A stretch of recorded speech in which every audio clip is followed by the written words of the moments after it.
அஸ்வத்தாமனுக்கு கிருஷ்ணர் கொடுத்த சாபம் என்ன?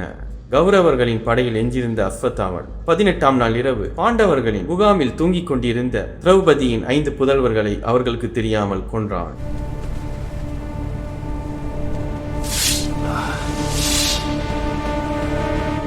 இது மிகப்பெரிய துரோகம் கூட என்று எண்ணாமல் மேலும் பாண்டவர்களின் வம்சத்தையே அழிக்க அபிமன்யுவின் மகனை கருவிலே கொல்ல நினைத்து பிரம்மாஸ்திரத்தை ஏவினார்.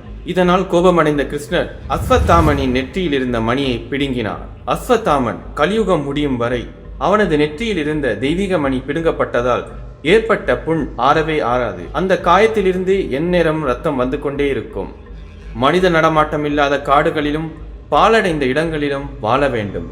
அது மட்டும் இல்லாமல் பசி தாகத்தோடு என்றும் வாட வேண்டும். புராணங்களின்படி அஸ்வத்தாமனுக்கு மரணம் என்பதே கிடையாது. கலியுகத்தின் இறுதியில் விஷ்ணுவின் கடைசி அவதாரமான கல்கி அவதாரம் தோன்றும் வரை அவன் இங்கே இருக்க வேண்டும் என்பது விதி.